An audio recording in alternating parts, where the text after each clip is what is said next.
Abramos a palavra de Deus em Mateus capítulo 5. Evangelho de Jesus Cristo, segundo escreveu Mateus, capítulo de número 5.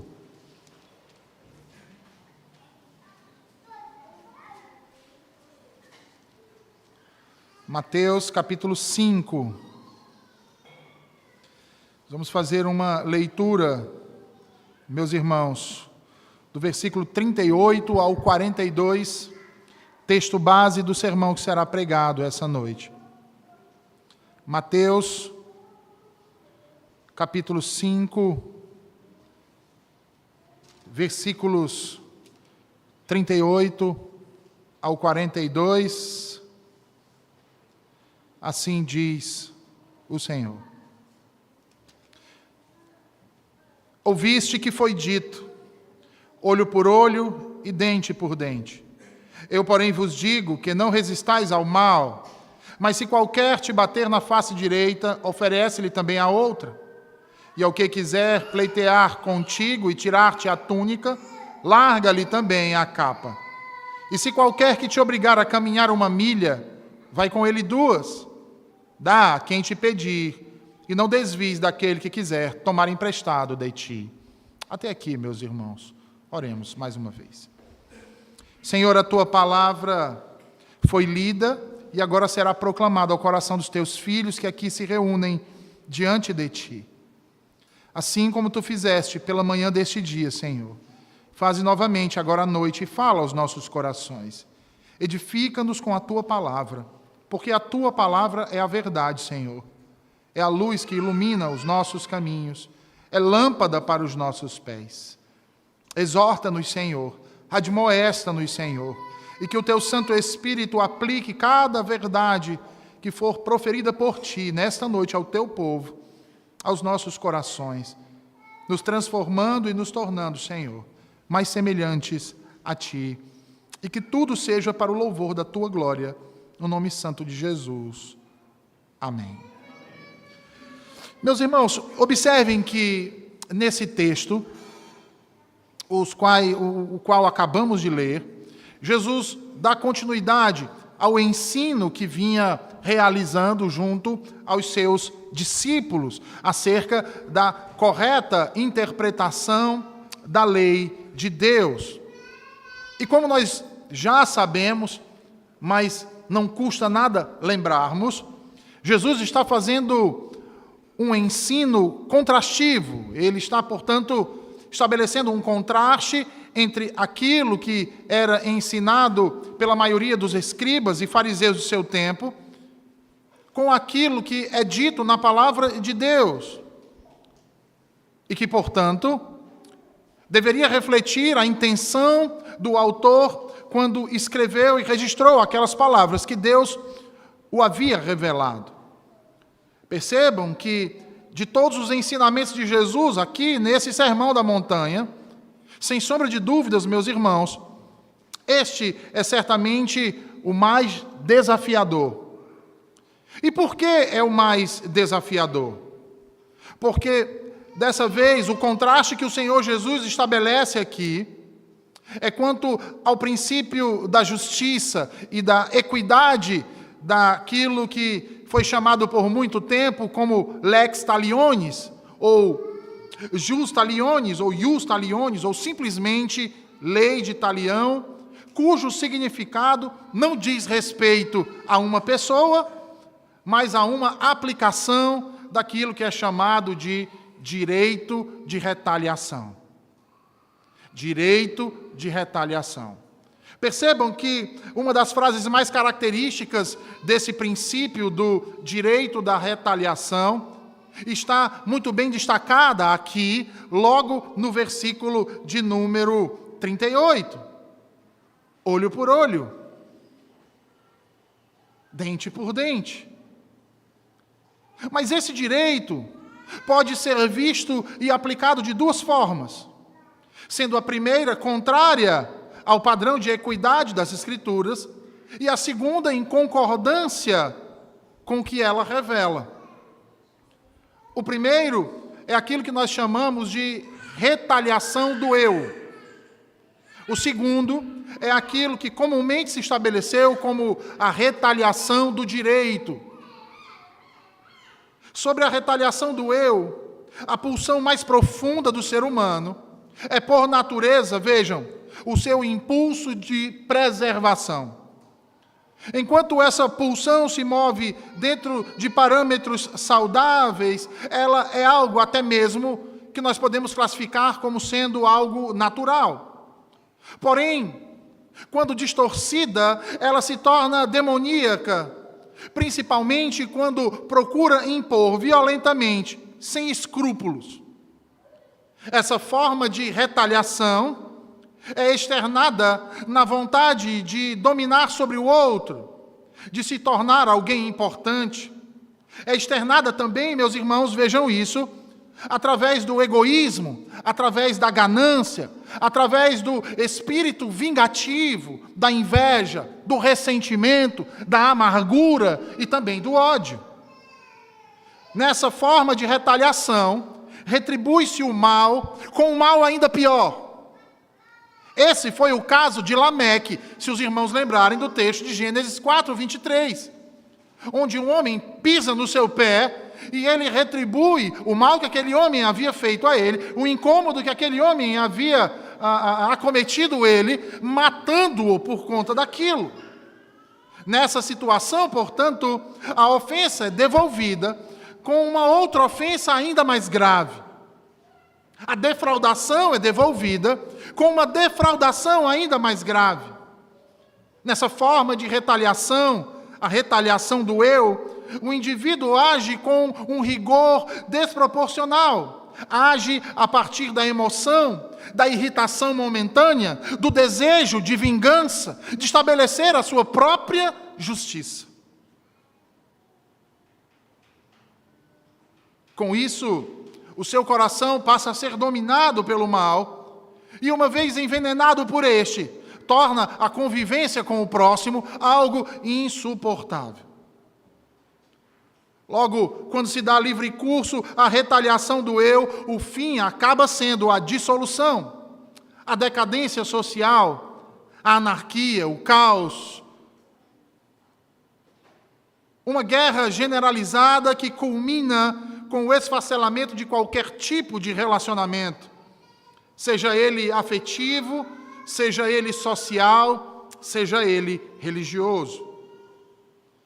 Lembrem-se que foi por causa disso que o mundo antigo foi precipitado no dilúvio. Para evitar isso, então, Deus introduziu no mundo caído, uma ordem jurídica, uma ordem de direito, que podemos qualificar aqui, no segundo ponto, como a retaliação do direito, a qual foi consolidada no Estado. E vejam, sobrepor o mal com coisa pior é coibido pela legislação estatal. Isso pode ser visto nos vários códigos, ou melhor, tratados jurídicos da antiguidade, como é o caso do Tratado ou Código de Hammurabi, o Tratado ou Código Meso-Assírio, Hitita, e até mesmo os mais antigos ainda, sumerianos, como é o caso do Tratado de Ur-Nammu, Liptishtar, Eshnuna, que todos atestam essa realidade. Tratados onde a lei ou os princípios legais que carregam exigem uma retaliação justa e proporcional ao dano causado pela outra parte. E sendo assim, nessa forma de retaliação, logo é visto a necessidade de expiação, porque toda transgressão precisa ser punida. No entanto, o montante da reparação é medido pela profundidade da transgressão. A morte culposa é reparada de maneira diferente que o assassinato doloso. A pena é direcionada na relação correta com a ação. Esse é o princípio.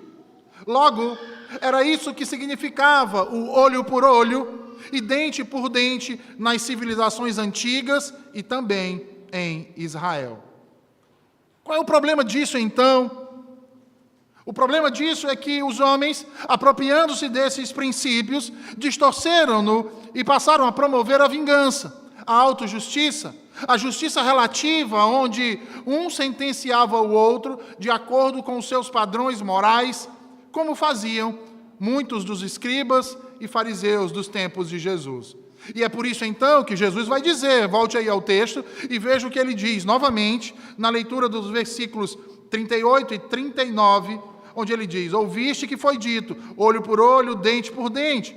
Eu, porém, vos digo, não resistais ao perverso, mas a qualquer que te ferir na face direita, volta-lhe também a outra. Vejam, meus irmãos, como vimos, a lei de talião foi estabelecida por Deus para o magistrado civil. E como tal, ela estava alicerçada num princípio de equidade e de justiça. Essa lei não era para ser utilizada por qualquer pessoa, mas especificamente por aqueles a quem Deus instituiu e concedeu o poder da espada. No entanto, muitos dos fariseus e escribas a interpretaram como sendo um princípio livre para ser utilizado por cada e qualquer pessoa de modo privado. Logo, quando alguém se sentisse injustiçado por outro, era seu direito exigir-lhe uma compensação. Na prática, isso culminou num terrível mal. Culminou na prática da vingança. O que contraria tudo aquilo que o próprio Deus havia dito, meus irmãos. Abram as suas Bíblias em Levítico capítulo 19, 18, por favor. Levítico 19, 18.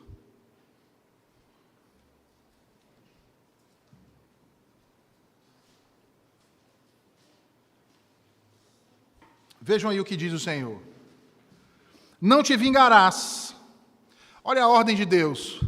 Não te vingarás, nem guardarás ira contra os filhos de teu povo, mas amarás o teu próximo como a ti mesmo.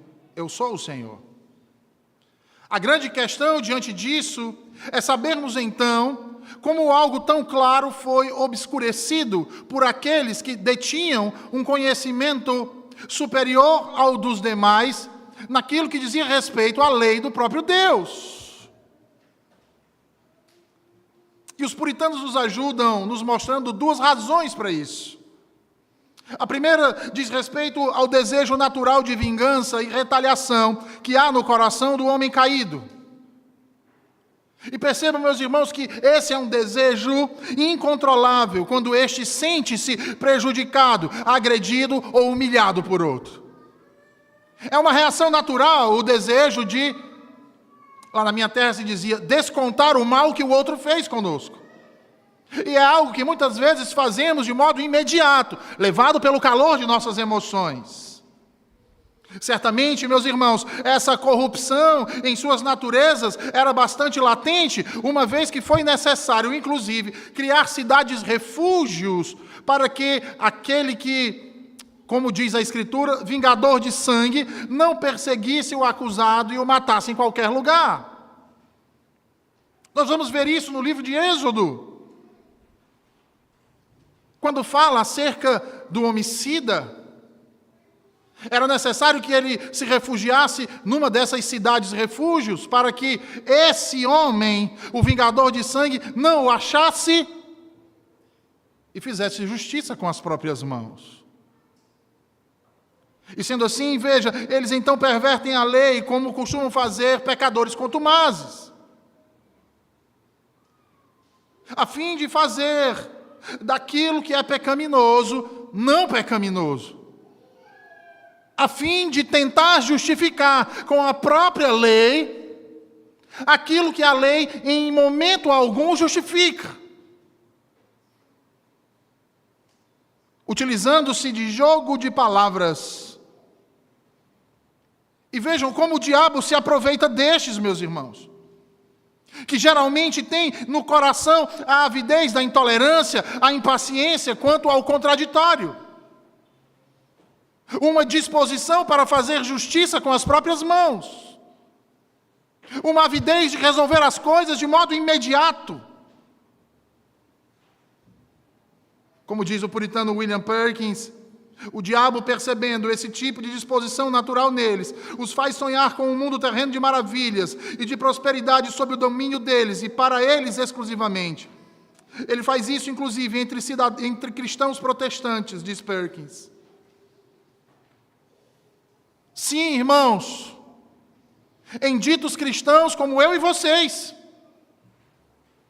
E sabe como isso acontece? Sabe como isso se dá? Perkins continua. Ele diz, quando o evangelho é verdadeiramente pregado.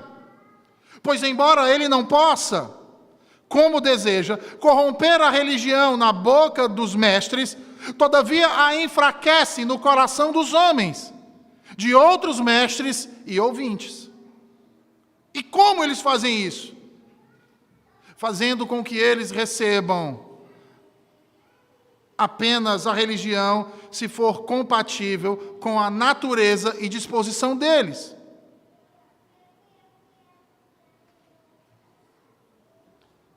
Abandonando tudo aquilo que contradiz os seus humores e as afeições que têm. Se aproveitam da sua fraqueza,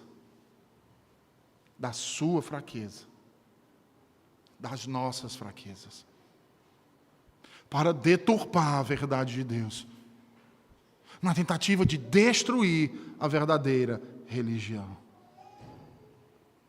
Pergunta então, irmãos, será que isso não é claro o suficiente para nós? Não é óbvio?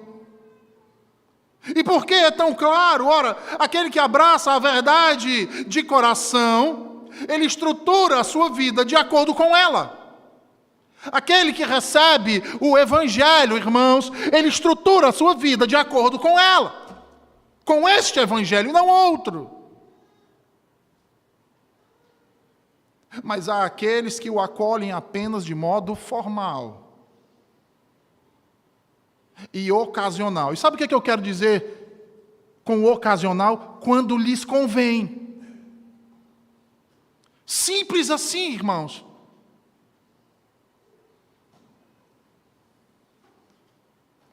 Eu vou congregar numa igreja reformada, porque algo lhe convém. Não é pela palavra.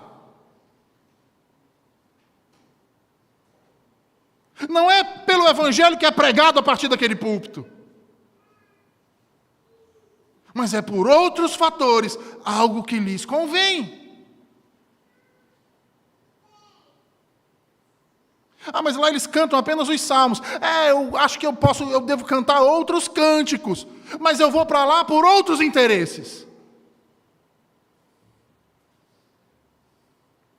Estes, embora professem a fé verdadeira, irmãos, vivem em seus pecados, seguindo assim a disposição natural dos seus corações, tendo, de fato, uma demonstração de devoção à verdade, mas somente se puderem ter o poder sobre ela. Entendem isso? Eu concordo com isso, se isso estiver de acordo com o que eu quero que esteja. No momento em que isso foge do meu controle, está errado. Eu vou destruir. A segunda, diziam os puritanos, a segunda está ligada ao falso ensino de mestres duvidosos. Falsos mestres. Sabe como? Estes, eles acomodam a doutrina verdadeira aos costumes de sua época, à cultura de seu tempo, às pessoas ao seu redor, quando era para ser justamente o contrário. Porque não é a palavra que tem que se acomodar a nós, irmãos, e sim nós a ela. Não é a palavra que tem que ser atualizada para se acomodar à cultura de nossos dias. É a cultura de nossos dias quem tem que mudar e se acomodar ao que diz a palavra. Não é a Escritura que precisa mudar, somos eu e vocês. Eu e vocês. Sobre isso, vejam o que Deus diz ao profeta Jeremias. Deus diz assim: portanto, assim diz o Senhor, se tu te arrependeres, eu te farei voltar e estarás diante de mim. Se apartares o precioso do vil, serás a minha boca. E eles se tornarão a ti, mas tu não passarás ao lado deles. Sabe o que Deus está querendo dizer aqui para Jeremias? Em outras palavras, ele está dizendo assim: Jeremias, se esse povo não voltar para ti, com aquilo que tu tens profetizado, não te voltes tu a eles. Não te voltes tu a eles. Ora, essa é uma prática histórica dos falsos mestres, presente em nossos dias. Encorajar os fracos a continuar a praticar o que é mal. Que prática diabólica, meus irmãos. Mas extremamente comum em nossos dias, onde milhares de mestres têm acomodado a verdade, as pessoas, têm acomodado a verdade, a cultura, têm acomodado a verdade aos costumes deste mundo, destruindo a alma destes. E foi exatamente assim que fizeram muitos dos escribas e dos fariseus. E por isso disse Jesus: eu, porém, vos digo, não resistais ao perverso, mas a qualquer que te ferir na face direita, volta-lhe também a outra. Em outras palavras, sabe o que Jesus está dizendo? Não retalie, não busque vingança. Como assim, pastor? Então a gente deve apanhar calado? Vejam, como cristãos, o Senhor Jesus nos chama a dar a outra face. Mas espera aí, pastor, o que isso quer dizer? Que se alguém me bater, eu vou ter que apanhar calado e ainda dizer assim: bate mais.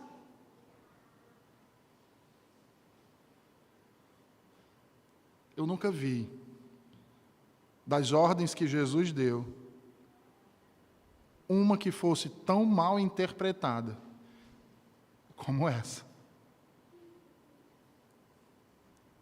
Logo, para nós podermos entender o que Jesus de fato está querendo dizer com isso aqui, de dar a outra face, é preciso considerar que, em primeiro lugar, é bastante estranho Jesus falar em dar um tapa na face direita de alguém, já que a maioria das pessoas é destra.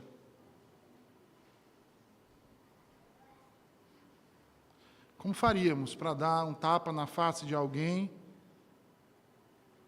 do lado direito, com a nossa mão direita? Uma pessoa em nossa frente. Assim?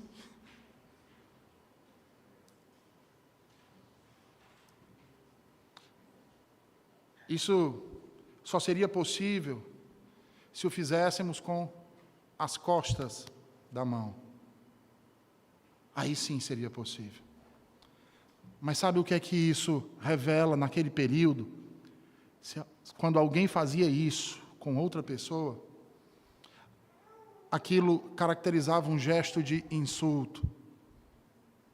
Portanto, quando Jesus diz que se alguém bater na tua face, ou seja, se alguém te insultar, é isso que Jesus está dizendo. Jesus está falando, se alguém te insultar, ou se alguém te caluniar, dá a outra face. Não se vingue. Jesus está falando isso aqui, irmãos, à luz do que ele havia dito um pouco antes. Se você voltar no texto, aí no capítulo 5, lá para os versículos 11 e 12, você vai entender por que Jesus está falando isso. Os versículos 11 e 12, Jesus está dizendo o quê? Bem-aventurados sois quando por minha causa vos injuriarem, vos perseguirem e mentindo disserem todo mal contra vós. Versículo 11. Quando lhe insultarem. O que é que Jesus está dizendo? Vós sois bem-aventurados. Sendo assim, quando alguém caluniar você, torne-se vulnerável a ser caluniado novamente. O que Jesus está querendo dizer é que se por amor a Ele, por causa da verdade, alguém lhe injuriar, deixe ele continuar te injuriando, permaneça firme. É isso que Ele está dizendo. É exatamente isso que Ele está dizendo. Se alguém o insultar, Jesus está dizendo, não responda insultando de volta. Antes, torne-se vulnerável a ser insultado novamente. Sabe por quê? Versículo 12. Mateus 5, versículo 12. Porque grande é o vosso galardão nos céus, pois assim perseguiram os profetas que vieram antes de vós. Jesus nos ordena, irmãos, a não buscar a vingança, a não buscar a retaliação pelos ferimentos que sofremos nas mãos de outras pessoas. Ora, e por quê? Porque Ele é um justo juiz, que vê todas as coisas e que zela por nós, advoga em nosso favor. Sabe onde isso vai ficar mais claro ainda? Nas palavras de Paulo, em Romanos capítulo 12, versículo 19. Abra suas Bíblias em Romanos 12, versículo 19.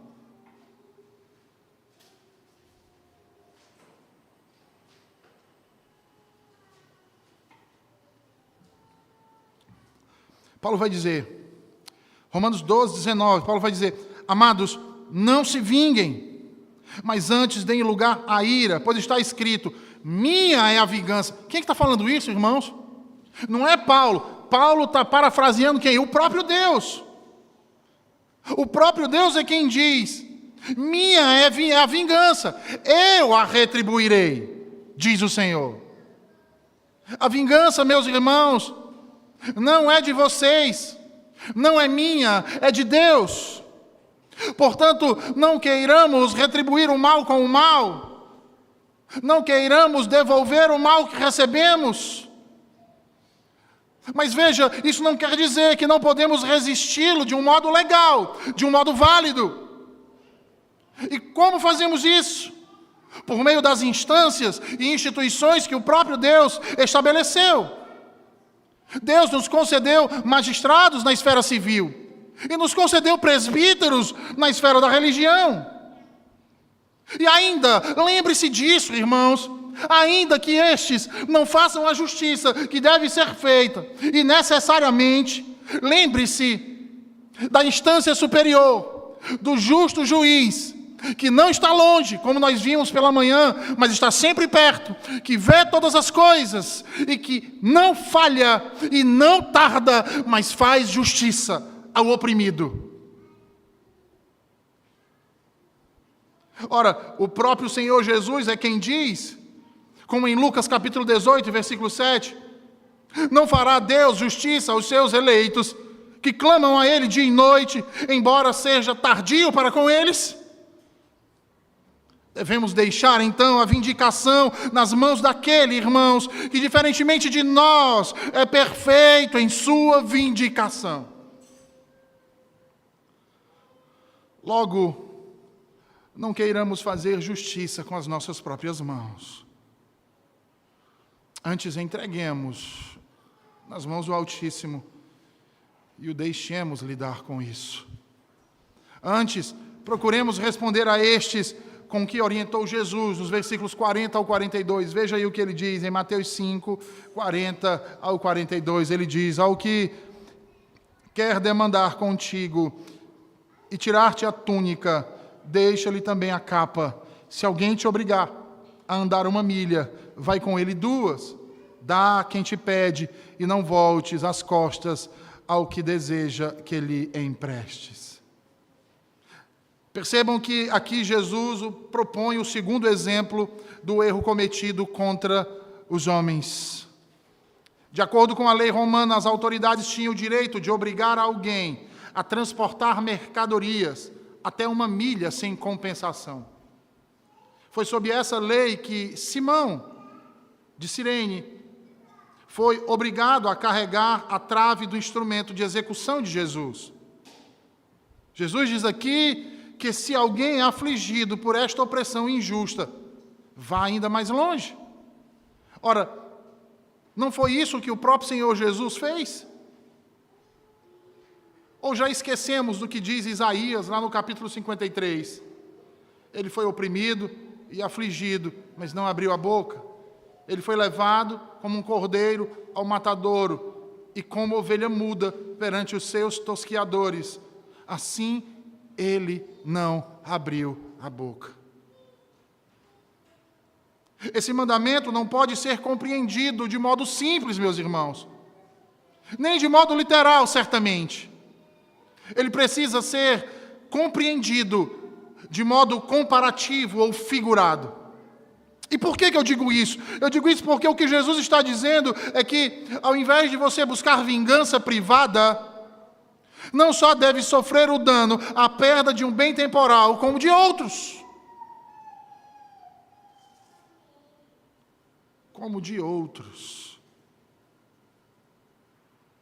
Entendem, irmãos, isso?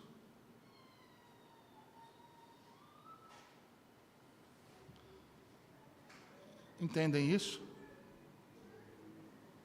Porque mesmo tendo o julgamento mais desonesto,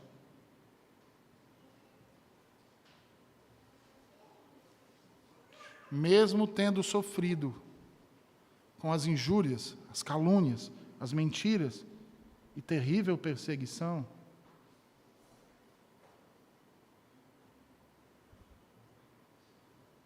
ele ainda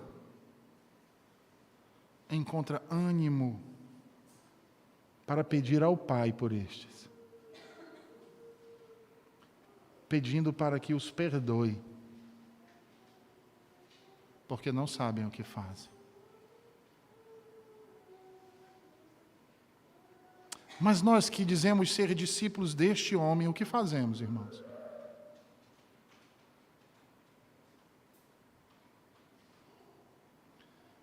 Não é estabelecer a justiça com as nossas próprias mãos, quando nos sentimos injustiçados? Não é pagar com a mesma moeda? E sabe o que é pior? Quando nós não fazemos isso, nós aplaudimos quem faz.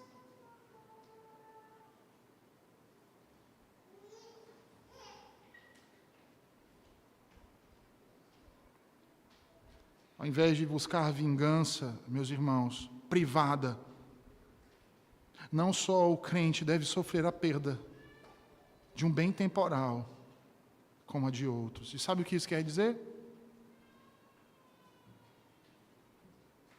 Que os crentes têm de ficar quietos e serem pacientes e confiarem no Senhor, justo juiz, que dará a paga a todos aqueles que cometeram injustiça, oprimiram e perseguiram os seus. O cristão não deve ser ávido para as contendas, para as dissensões, quer seja isso de modo privado ou público, quer seja por meio de um processo legal em um tribunal ou diante dos anciãos. Lembrem-se que Paulo reprovou a atitude contenciosa dos coríntios em 1 Coríntios 3. E, além disso, ordenou aos filipenses a nada fazer por egoísmo ou vaidade.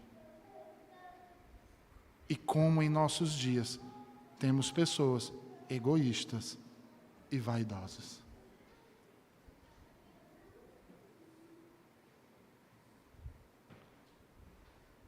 Veja,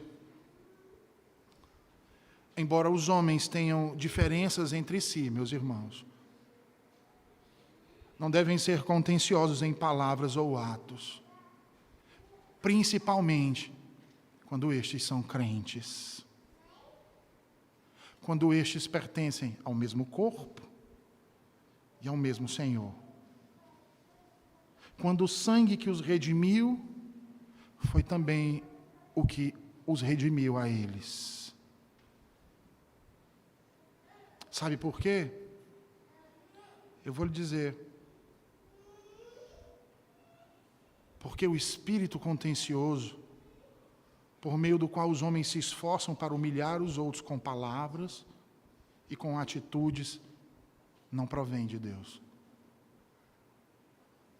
Logo, se não provém de Deus, provém tão somente do diabo. Os crentes devem fazer tudo em amor,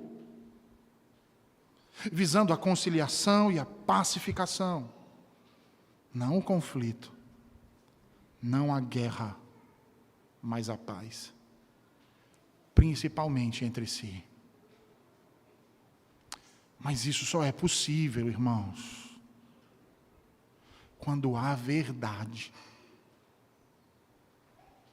Porque sem a verdade, todo o esforço é vão.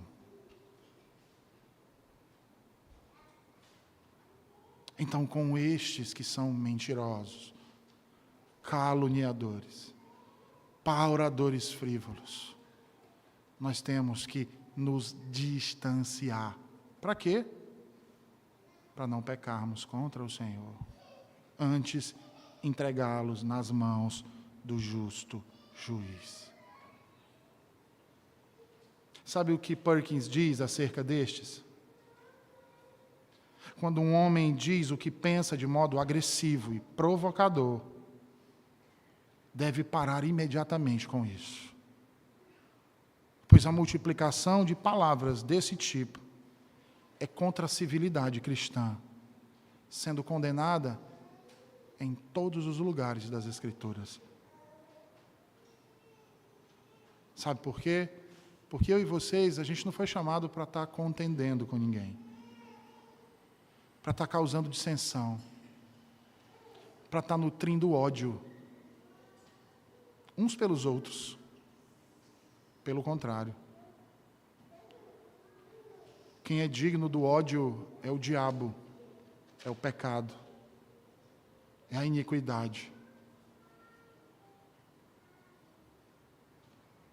Nós fomos chamados para amar uns aos outros, como Cristo nos amou.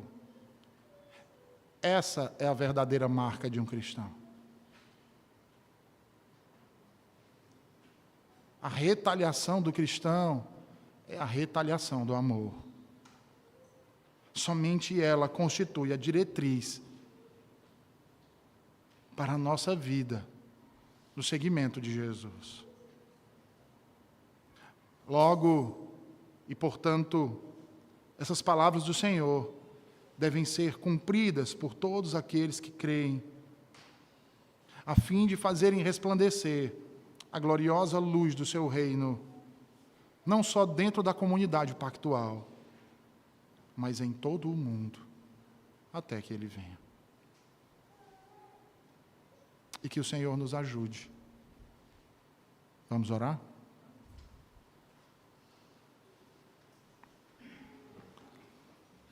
Ó Senhor, nós te agradecemos por Tua palavra nessa noite.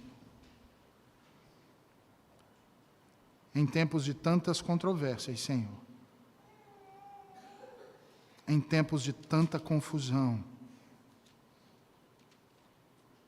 Em tempos em que a língua, muitas vezes, dos próprios crentes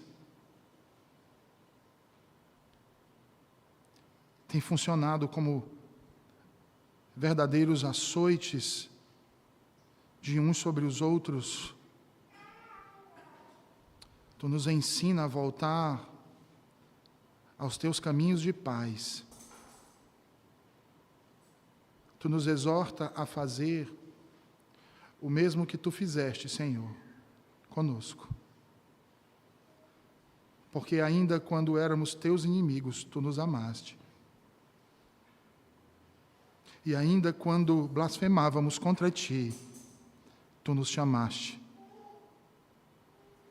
porque ainda quando nós te rejeitávamos, Senhor, tu nos carregaste em teus braços. Portanto, alcança-nos, para que vivamos para a tua glória, Senhor. Para que dominemos os nossos sentimentos, os desejos de nosso coração, da carne, que tenhamos quebrantamento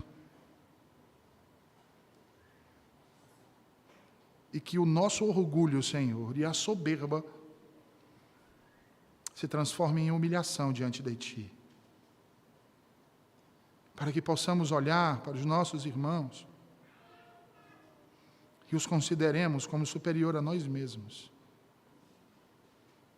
Para manifestar assim o temor ao Teu nome, Senhor. O amor à Tua verdade.